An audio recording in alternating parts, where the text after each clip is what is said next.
नमस्कार, मैं हूं मनोज और आज हम एक ऐसे करियर के बारे में बात करने वाले हैं जिसमें जाने की कोई एज लिमिट नहीं है। इसमें बच्चे भी जा सकते हैं, नौजवान भी जा सकता है और बूढ़े भी जा सकते हैं।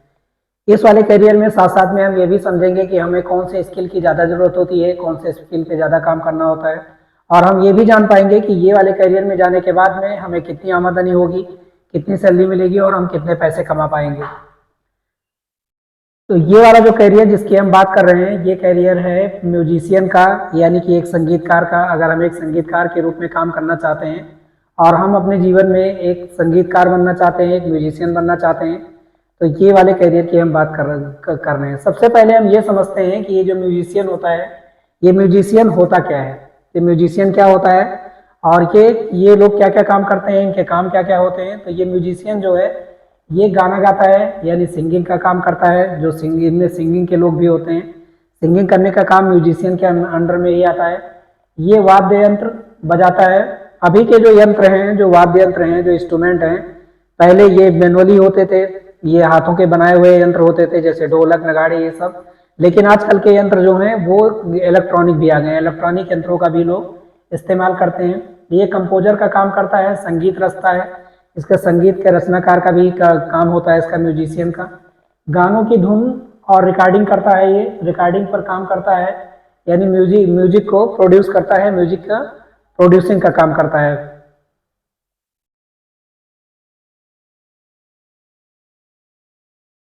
अब हम ये समझते हैं कि इसमें हम लोग कैसे कैसे जो है इंटर कर पाएंगे, इसमें हमें कब इंटर करना चाहिए, यानी हम इनमें एंट्री कब मारेंगे, कब इसमें एंट्री होनी चाहिए। तो इसमें एंट्री क्या है कि अपने अंदर जो है नेचुरल एबिलिटी होनी चाहिए, यानी जो प्राकृतिक क्षमता है जिसको ईश्वर ने दे रखा है कि हमें ऐसे गुण हैं कि हम जो है यंत्र को अच्छे से बजा सकते हैं, हम अच्छे से गा सकते हैं, हमारे अंदर ऐसी एबिलिटी है।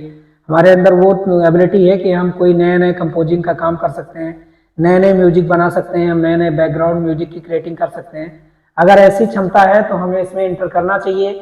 अगर ऐसी क्षमता नहीं है तो इस वाले कैरियर में जाना बेकार होगा, हम नहीं जा पाएंगे। बहुत सारे ऐसे लोग हमें घूमते टहलते मिल जाते हैं जो बहुत अच्छे गाने गाते हैं, वो हमें ट्रेनों में मिल जाते हैं, वो हमें बसों में मिल जाते हैं।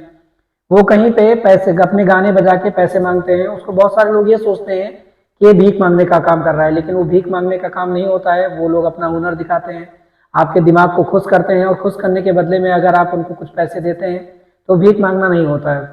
कई सारे लोग पीढ़ी दर पीढ़ी कुछ यंत्रों को बजाना सीख लेते हैं। उनके माँ बाप बजाते थे, उनके बच्चे भी सीख जाते हैं, उनके घरों में ये काम होता है और वो सीख लेते हैं और इनमें अपना करियर बनाते हैं। साथ साथ में यहाँ पे समर्पण की जरूरत होती है, यानी कि डेडिकेशन की जरूरत होती है। इस काम में आपके अंदर क्वालिटी तो है, आपके अंदर क्षमता तो है, लेकिन अगर आपके अंदर समर्पण नहीं है तो इस वाले काम में आप जो है एंटर नहीं कर पाएंगे, नहीं जा पाएंगे और आपको जाना भी नहीं चाहिए।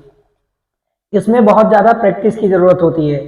अगर आपको कोई चीज़ आती है, थोड़ी बहुत आती है, तो इसमें बहुत ज़्यादा प्रैक्टिस का ज़रूरत है, क्योंकि ये बहुत कम्पिटेटिव क्षेत्र है। इसमें कंपटीशन तो बहुत ज़्यादा है, इसमें आगे निकलने के लिए कंपटीशन। लेकिन आजकल जो स्कोप है वो बहुत ज़्यादा है। पहले किसी भी म्यूजिक इंडस्ट्री में पहुंचने के लिए, किसी भी थिएटर में काम करने के लिए, किसी में बार में काम करने के लिए, किसी रेस्तरां में काम करने के लिए बहुत मेहनत करनी पड़ती थी।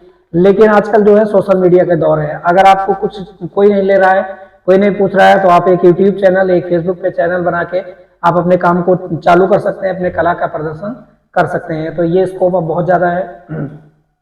इसमें साथ साथ में ट्रेनिंग की भी ज़रूरत होती है। अगर आपके अंदर कोई कला है और उस कला को उभारने के लिए, उसको धार देने के लिए, उसको मांझने के लिए यहाँ पे प्रशिक्षण की ज़रूरत होती है। साथ साथ में यहाँ पे सेल्फ थॉट, जो आपकी थिंकिंग है उसको आपको दबाने की ज़रूरत नहीं है, उसको आपको निकालने की ज़रूरत है। आपको समय समय पे आगे लाते रहना है, तभी आप जो है आगे बढ़ पाएंगे। अब बात करते हैं कि अगर इस वाले फील्ड में आप चले गए तो आपको कितनी आमदनी होगी। इसमें आमदनी की कोई लिमिट नहीं है, सैलरी की कोई लिमिट नहीं है। अगर आप बिल्कुल इनिशियल लेवल पे काम करते हैं तो आप थोड़े बहुत पैसे कमा पाएंगे, जिससे आपका जीवन यापन होगा। लेकिन अगर आप इसमें बहुत फेमस हो जाते हैं, बहुत बड़े लेवल पे चले जाते हैं और अपना स्किल हमेशा डेवलप करते रहते हैं, इसमें मेन रोल जो है स्किल का ही होता है, डेवलप करते रहते हैं और एक अच्छे ग्रुप के साथ में अगर आप जुड़ जाते हैं तो आपकी सैलरी की कोई लिमिट नहीं होगी। यहाँ थोड़ा मोटा मोटा आइडिया ले लेते हैं कि कितने कितने पैसे किनको मिलते हैं। आर्केस्ट्रियल जो प्लेयर होते हैं, जो ड्रामा में काम करने वाले लोग होते हैं, जो बहुत सारे स्टेज शो करने वाले लोग होते हैं, जो बार में काम करने वाले होते हैं, इनमें जो है ये 9 से 16 लाख पर एनम के आसपास में कमाते हैं ये म्यूजिशियन। और जो सक्सेसफुल आर्टिस्ट होते हैं वो 5 लाख पर मंथ भी कमाते हैं और 5 लाख के ऊपर भी कमाते हैं, उनकी आमदनी बहुत ज़्यादा होती है। और ये जो है औसत आय की बात हम कर रहे हैं यहाँ पे, तो इतने पैसे इस वाले फील्ड में जाने के बाद में कमाए जा सकते हैं। अब इसमें जो एंट्री क्वालिफिकेशन एंट्री जो क्वालिफिकेशन होती है, यानी कौन सी पढ़ाई लिखाई की जरूरत होती है, तो इसमें पढ़ाई लिखाई बहुत ज़्यादा मायने नहीं रखती है। बहुत सारी जगहों पे ऐसा होता है जहाँ पे आपके हुनर के साथ साथ में आपकी क्वालिटी नेचुरल एबिलिटी के साथ साथ में एजुकेशन की भी जरूरत होती है। अगर आपके पास में एजुकेशन नहीं है तो आप उसमें एंट्री नहीं कर पाएंगे, और अगर आपके पास में वो एजुकेशनल क्वालिफिकेशन है तो आप उसमें एंट्री कर पाएंगे। ये अगर हम दो तरीके से समझें, एक इसमें होती है औपचारिक शिक्षा यानी कि फॉर्मल एजुकेशन, ऑफिशियल एजुकेशन जो हम स्कूल कॉलेज में जाने के बाद में पढ़ाई करते हैं, और एक साथ साथ में होती है अनौपचारिक एजुकेशन। ऐसे एजुकेशन इसके थ्रू भी बहुत सारे लोग बहुत अच्छे अच्छे म्यूजिशियन बने। वो कभी स्कूल तो नहीं गए लेकिन उनकी नॉलेज बहुत अच्छी थी, क्योंकि उनके अंदर नेचुरल एबिलिटी थी और उनको एक अच्छे गुरु मिल गए, इसलिए वो बहुत अच्छा कर पाए। औपचारिक एजुकेशन में समझते हैं कि कौन कौन सी पढ़ाई होती है। वो होता है BA MA इन म्यूजिक होता है, यानी बैचलर ऑफ आर्ट और मास्टर ऑफ आर्ट की पढ़ाई इसमें होती है। बैचलर ऑफ आर्ट का जो कोर्स होता है वो 3 से 4 साल का होता है, और जो MA का कोर्स होता है वो 2 साल का होता है, या कई सारी जगहों पे कई सारी यूनिवर्सिटियों में ये कोर्स 1 साल का भी होता है। और इनमें डिप्लोमा भी होते हैं। डिप्लोमा 6 महीने से लेकर 1 साल 2 साल के बीच में होता है, और ये वाली पढ़ाई करने के बाद में अपना करियर इसमें बना सकते हैं। बहुत सारे संगीत विश्वविद्यालय हैं, बहुत सारे संगीत यूनिवर्सिटी हैं, म्यूजिक यूनिवर्सिटी हैं, शास्त्रीय संगीत, और ये गवर्नमेंट भी हैं, और कुछ प्राइवेट कॉलेज और स्कूल भी हैं जहाँ पे इनकी पढ़ाई होती है। तो ये वाले पढ़ाई करने के बाद में आप इस वाले करियर में जा सकते हैं। लेकिन जो डिग्री होती है, डिग्री की यहाँ बहुत ज़्यादा वैल्यू नहीं होती है। डिग्री केवल एंट्री लेवल के लिए जरूरी होती है, लेकिन इसमें आगे निकलने के लिए जो अनौपचारिक शिक्षा होती है, यानी गुरु से सीखना, एक टीचर से ट्रेनिंग लेना, साथ साथ में ऑनलाइन कोर्स करना और खुद से अभ्यास करना, यानी खुद की प्रैक्टिस करना जो है ज़्यादा मायने रखता है। तो आप इसमें कैरियर बना सकते हैं। अब ये पता करते हैं कि इनमें जॉब जो है वो कहाँ कहाँ पे होती है, यानी कहाँ कहाँ पे जॉब होती है, आप कहाँ कहाँ पे जॉब कर सकते हैं।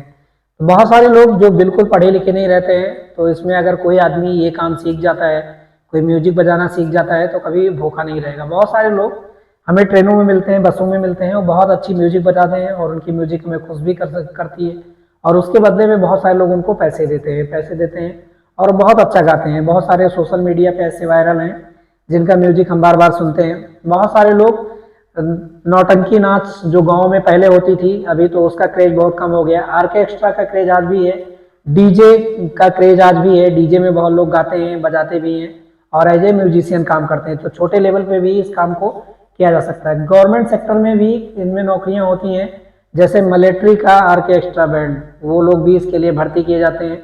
बहुत सारी पुलिस हैं, और हमारी जो इंटरनल जो ये पुलिस सेवा है, उनमें भी म्यूजिशियन का काम होता है गवर्नमेंट सेक्टर में।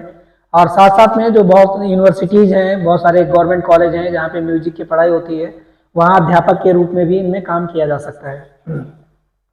प्राइवेट सेक्टर में भी इनमें बहुत सारे ये होते हैं जहाँ पे बहुत सारे म्यूजिक स्टूडियो हैं, म्यूजिशियन हैं, वहाँ पे भी काम मिल सकता है। फिल्म इंडस्ट्री में काम मिल सकता है, और साथ साथ में आप जो है सेल्फ काम भी कर सकते हैं। सोशल मीडिया के दौर में आप इनमें सेल्फ काम भी कर सकते हैं। अगर आपको कोई हुनर आता है तो आप अपना एक ग्रुप भी बना सकते हैं, आप इंडिविजुअल भी काम कर सकते हैं, और ऐसा ऐसा करके प्राइवेट सेक्टर में भी इसका बहुत सारा स्कोप है। और आज के सोशल मीडिया के दौर इसका स्कोप जो है कहीं ज़्यादा है, बहुत ज़्यादा है। अब हम बात करते हैं कैरियर पाथ की, यानी कि इस वाले फील्ड में एंट्री करने के बाद में हम कैसे कैसे करके आगे बढ़ पाएंगे, कैसे कैसे करके हम आगे बढ़ेंगे, और कैसे कैसे हम करके और आगे तक चलते हुए चले जाएंगे। इनमें दो तरीके के लोग जो है एंट्री करते हैं। एक तो जो अमाचर हैं, अमाचर का मतलब होता है ऐसे लोग जो शौकिया हैं, उनको शौक है, वो छोटी छोटी चीज़ों में जाके क्या है, किसी बैंड पार्टी में चले गए, अपने प्रैक्टिस करने लगे, अभ्यास करने लगे, वहाँ पे उन्होंने पैसे नहीं लिया, खाने पे काम किया, और धीरे धीरे करके ऐसे बहुत सारे म्यूजिशियन हैं जो आगे चल के बहुत लोअर लेवल पे काम करते थे, बहुत लोअर लेवल पे वो अपनी कला का प्रदर्शन करते थे, लेकिन आगे चल के वो बहुत आगे निकल गए। ऐसे करके अगर आप ग्रेजुएट करते हैं और पढ़ाई लिखाई करते हैं, एजुकेशन करते हैं, तो एज ए म्यूजिशियन आप काम कर सकते हैं। यानी छोटे स्तर पे आप म्यूजिशियन में, चाहे आप कोई वाद्य यंत्र बजाते हो, चाहे आप गाते हो, चाहे स्टेज पे कोई भी एंकरिंग करते हो, या किसी भी कंडक्टर का काम करते हो, तो ये वाला काम करने के बाद में आप जो है पॉपुलर म्यूजिशियन बन सकते हैं। आप अगर बहुत फेमस हो गए, आपको पब्लिक पसंद करने लगी और आपकी बुकिंग, आपका जो है काम देखने के लिए बहुत सारे लोग आपको लाइक करते हैं, तो आप एज ए पॉपुलर म्यूजिशियन जा सकते हैं। पॉपुलर म्यूजिशियन के साथ में बहुत सारे लोगों को जो एडवांस म्यूजिक है और जो उनका कला का प्रदर्शन है वो बहुत सारे लोगों को अच्छा नहीं लगता, समझ में नहीं आता, उनकी स्पीड इतनी ज़्यादा होती है।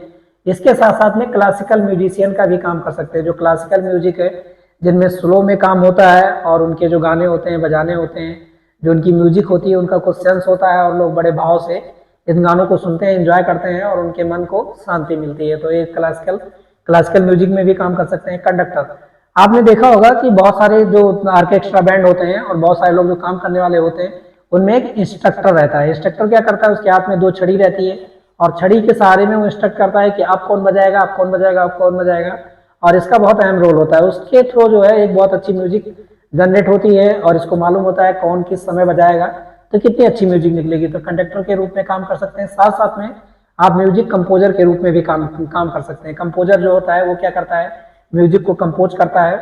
उसके पास में भी एक बड़ा ग्रुप होता है, कई लोग होते हैं, और म्यूजिक को कंपोज करके वो क्या करता है, सेल करता है, बेचता है। बहुत सारे जो ये हैं ओटीटी प्लेटफॉर्म है, म्यूजिक इंडस्ट्री है और ये जो फिल्म इंडस्ट्री है, यहाँ पे भी म्यूजिशियन की ज़रूरत होती है। जो थिएटर्स होते हैं और बहुत सारे जो शो आते हैं, वहाँ पे भी म्यूजिशियन होते हैं। तो इसका बहुत ब्रॉड स्कोप है। आज के लिए इतना ही। मिलेंगे अगले वीडियो में एक नए टॉपिक के साथ में और एक नए करियर को समझेंगे और आपको मोटिवेट करेंगे और नई जानकारी देंगे जो आपके लिए और आपके बच्चों के लिए बहुत ज़रूरी होगी। तब तक के लिए जय हिंद।